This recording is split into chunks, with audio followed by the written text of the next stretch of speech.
వీక్షకులందరికీ నమస్కారం.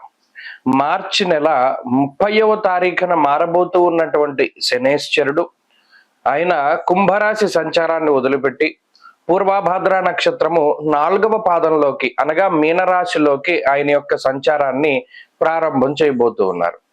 330 డిగ్రీల యొక్క సంచారం పూర్తి చేసుకుని 331వ డిగ్రీలోకి రాశి చక్రంలో ఆయన అడుగు పెట్టబోతూ ఉన్నారు.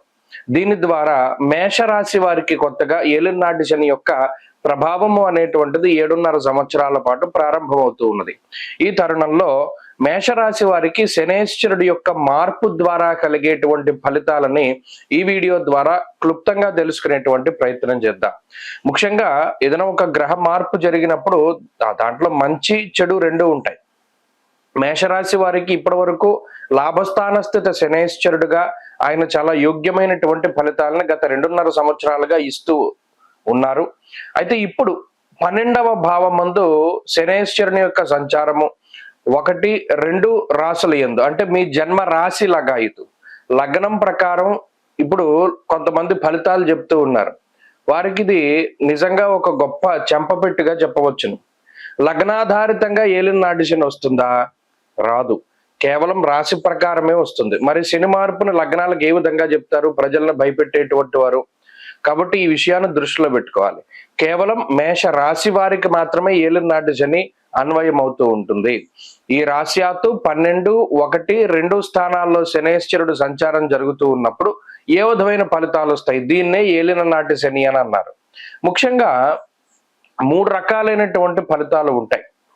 1 వ్యయభావమందు శనేశ్వరుడు ఒక రకమైన ఫలితం, జన్మరాశి యందు ఒక రకమైన ఫలితం, 2వ రాశి యందు అంటే మీ రాశి లగాయితు 2వ రాశి యందు ఒక రకమైనటువంటి ఫలితం. ఇలా 3 విడతల వారీగా ఈ 7.5 సంవత్సరాల తాలూకు ఫలితం అనేటువంటిది వస్తుంది.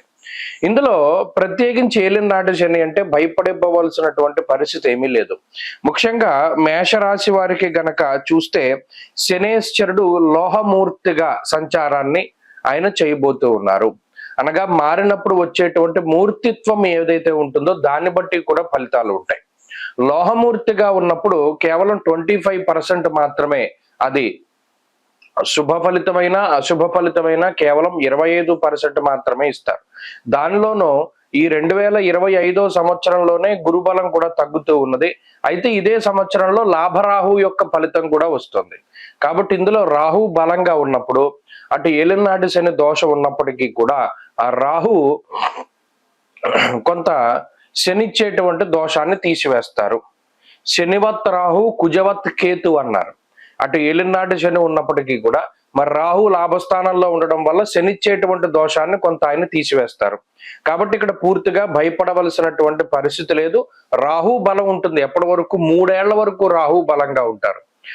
లాభస్థానమందు 1.5 సంవత్సరంన్నర, దశమ కేంద్రమందు 1.5 సంవత్సరంన్నర. కాబట్టి ఈ 3 సంవత్సరాల పాటు కూడా ఏలినాటి శని ప్రభావం తక్కువగా ఉంటుంది. ఈ 3 ఏళ్లు దాటిన తర్వాత గురుబలం కూడా పెరుగుతుంది. కాబట్టి ఇటు ఏలినాటి శని వచ్చినప్పటికీ మేషరాశి వారికి మిగతా గ్రహాల తాలూకు అండదండలు ఉండడం ద్వారా అంత భయపడవలసినటువంటి పరిస్థితులు లేవు. కాకపోతే ఏలినాటి శని వస్తూ ఉన్నటువంటి టైంలో 12వ భావంలో ఏ రకమైనటువంటి ఫలితాలు వస్తాయండి అంటే మానహానిర్మన క్లేశం కృష్యర్ భోజన పల్పసహ అన్నారు. అనగా 12వ స్థానము అనగా అది శయ్యా స్థానము, సుఖ స్థానము, నిద్రకు సంబంధించినటువంటి స్థానము. సుఖంగా మనం జీవితాన్ని గడిపి చక్కగా కడుపు నిండా తిని పడుకోవడానికి సంబంధించిన స్థానం. శనేశ్వరుడు ఆ భావంలో ఉన్నప్పుడు దానికి సంబంధించినటువంటి కారకత్వాలన్నింటినీ కూడా దెబ్బతీస్తాడు. అందుకనే ఏలినాటి శని ఎంటర్ అవ్వడానికి ముందు మేషరాశి వారిలో చాలా మార్పులు వస్తాయి ఆలోచన పరంగా. ఈ చేస్తున్న ఉద్యోగంలో మనం కొనసాగలేకపోతున్నాం, ఉద్యోగం మానేద్దాం, కొత్త ఉద్యోగం వెతుక్కుందాం, లేదా అసలు ఈ ఉద్యోగమే మానేద్దాం, ఏదైనా వ్యాపారం పెట్టుకుందాం, లేదు మనం ఏదైనా ఇక్కడ ఇన్వెస్ట్మెంట్ చేస్తే మనం ₹1 ఇన్వెస్ట్ చేస్తే ₹30 వస్తుంది, లేదా ₹1000 పెట్టుబడి పెడితే మనకి 30,000 వస్తుంది, 40,000 వస్తుంది, చాలా తక్కువ టైంలో ఎక్కువ ధనాన్ని మనం సంపాదించుకోవచ్చు అని జోదము, బెట్టింగ్, స్పెక్యులేషన్, ఈజీ మనీ కోసం చేసేటువంటి ఏ రకమైనటువంటి డీలింగ్ అయినా సరే శనేశ్వరుడు చాలా తొందరగా మిమ్మల్ని ఆకర్షింపజేస్తూ ఉంటారు. కాబట్టి ఈజీ మనీ కోసం అసలు వెళ్ళకూడదు. దానిలో డబ్బు పెడితే ఉన్నది పోతుంది, అన్ని పోతాయి.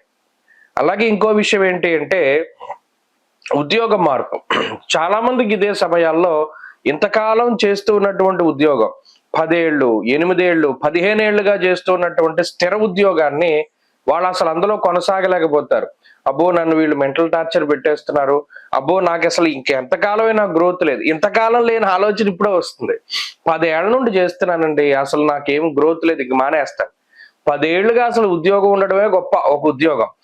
అలాంటి టైంలో ఏం ఆలోచన వస్తుంది? నేను 10 ఏళ్ల నుండి చేస్తున్నాను కదా, వీడు నాకేమి ఇవ్వట్లేదు ఎక్కువ అనేటువంటి ఆలోచనలు. అంటే ఏంటి? తను ఉన్నటువంటి నివాసాన్ని, ఉన్నటువంటి స్థానాన్ని కదిపేటువంటి ప్రయత్నం చేస్తాడు శనైశ్చరుడు. ఇంతకాలంగా ఒక అద్దింట్లో ఉన్న యజమానికి మీకు సమస్యలు ఏం రావట్లా. కానీ ఏమనిపిస్తుంది? అబ్బాయి ఎంతకాలం చూసినా ఇక్కడే ఉన్నాం, మేము వాళ్ళు కొత్త ఇల్లు కట్టుకోవట్లేదండి, ఇంకో ఇంట్లో మారితే ఏమైనా కట్టుకుంటామేమో అని ఇప్పటివరకు ప్రశాంతంగా బతికిన స్థానాన్ని వదిలిపెట్టేస్తారు. చూసుకోండి, ఎప్పుడు కూడా ఎలాంటి మార్పులే చెయ్యాలి అనేటువంటి ఆలోచనలు వస్తాయి. ఉన్న స్థానాన్ని వదిలిపెట్టడం, ఉన్న ఉద్యోగాన్ని వదిలిపెట్టడం, ఇప్పటి వరకు సుఖంగా సాగుతూ ఉన్నటువంటి దాన్ని వదిలేసి కష్టాలను కొని తెచ్చుకునేటువంటి పరిస్థితుల్లోకి శనైశ్వరుడు మారుస్తారు. అలాగే ఇప్పటి వరకు చక్కగా వచ్చింది తింటూ ఉన్నటువంటి వాళ్ళు ఏం చేస్తారంటే, ఇంకా మనం భయంకరంగా సంపాదించుకోవాలి అనేటువంటి ఆలోచన కలగజేస్తారు. రిస్క్ చేసేటువంటి విధంగా చేస్తారు. ఉన్నది పోతుంది, ఇప్పటి వరకు ఉన్న ప్రశాంతత పోతుంది. అదే అన్నారు, మానహానిర్ మన క్లేశం కృష్యర్ భోజన పల్పసహ నిత్య సంవాద దారిద్ర్యం. ఉన్నదంతా ఖర్చు పెట్టేటట్టు చేస్తాడు. మనకి కావలసిన దాని మీద కన్నా అనవసరమైన వాటికి డబ్బు ఖర్చు పెట్టేలా చేస్తారు. అలాగే స్థానచలనానికి అవకాశం ఉంటుంది, దేశాంతరవాసానికి అవకాశం ఉంటుంది, ఉద్యోగ మార్పుకి, వ్యాపార మార్పుకి, అనేక రకాల మార్పులకి అవకాశం ఉంటుంది. చదువరులకి ఏకాగ్రత అనేటువంటిది ఉండదు, కాన్సన్ట్రేషన్ ఉండనివ్వడు శనైశ్వరుడు. ఎంతసేపు కూడా గేమింగ్, చాటింగ్, లేకపోతే ఫోన్లు ఆడుకోవడము, లేకపోతే వ్యసనాల బారిన పడుతూ ఉండడం, ఇటువంటి వాటి మీద శనైశ్వరుడు ఎక్కువగా ఆయన ఫోకస్ చేయనిస్తారు. కాబట్టి ఈ ఏలినాటి శని స్టార్ట్ అవుతూ ఉన్నటువంటి టైంలో చేసేటువంటి వృత్తి ఉద్యోగాల్లో మార్పు చేయాలి అనుకునేటువంటి వారు చాలా జాగ్రత్తగా ఉండాలి. అసలు ఇది మనకి అవసరమా? ఇంతకాలం మనం ఇక్కడే ఉన్నాం కదా, కొంచెం ప్రశాంతంగాను, మనకు అక్కడ కొంత పట్టు ఉంది, ఇప్పుడు అది వదిలేస్తే ఇంకో కొత్త చోట మనం నిలబడగలమా అనేటువంటి ఆలోచనలు చేసుకోవాలి. జాతకంలో దశాంతర దశలు బాగుంటే కూడా మనం కొంచెం మూమెంట్ ఉండొచ్చు. అంటే ఏదైనా మంచి దశ నడుస్తూ ఉన్నప్పుడు ఏలినాటి శని ప్రభావం తక్కువగా ఉంటుంది. ప్రత్యేకించి ఏలినాటి శని స్టార్టింగ్ లో ఇవే ఫలితాలను మనం గమనిస్తూ ఉండాలి. ఇవే మార్పులు వస్తూ ఉంటాయి. కాబట్టి నిద్ర పట్టకపోవడం, నిద్ర ఎందుకు పట్టదు? ఆలోచనలు. ఎందుకు ఆలోచనలు వస్తాయి? ఏదో మనకి తలకి మించిన భారాన్ని మనం నెత్తిమీద పెట్టుకోవడం ద్వారా అది చేస్తామా చేయమా అనేటువంటి భయం. అలాంటప్పుడు మనం అటువంటి భారాలను ఎందుకు పెట్టుకోవాలి? ఎంతసేపు కూడా వెళ్ళేటువంటి జీవనాన్ని వెళ్ళనివ్వాలి. ఈ రకమైనటువంటి ధోరణిలో ఉంటే ఏలినాటి శని ప్రభావం, ఇందులోనూ మనకు రాహు యొక్క బలం ఉన్నది మేషరాశి వారికి. కాబట్టి రాహు అండగా ఉంటారు, ఎంత మాయనైనా ఛేదించగలిగేటువంటి శక్తిని ఇస్తారు. కాబట్టి ఈ రకమైనటువంటి దృక్పథాన్ని అలవరుచుకోండి. ఏలినాటి శని వల్ల భయం ఉండదు. ఎంతసేపు కూడా ఏలినాటి శని అంటే ఒకటే పరిహారం, శనివారాలు చాలా నిష్టగా ఉండాలి. శనైశ్వరుడు ఆధిపత్యాన్ని వహించేటువంటి వారం కాబట్టి ఆ రోజున సూర్యోదయానికి మునుపు 1 గంట కాలం శన్యూష కాలం, అప్పుడు నిద్ర లేచి స్నాన సంధ్యావందనాది క్రతువులన్నీ కూడా నిర్వహించుకుని ఈశ్వరుని యొక్క ఆలయానికి వెళ్ళాలి.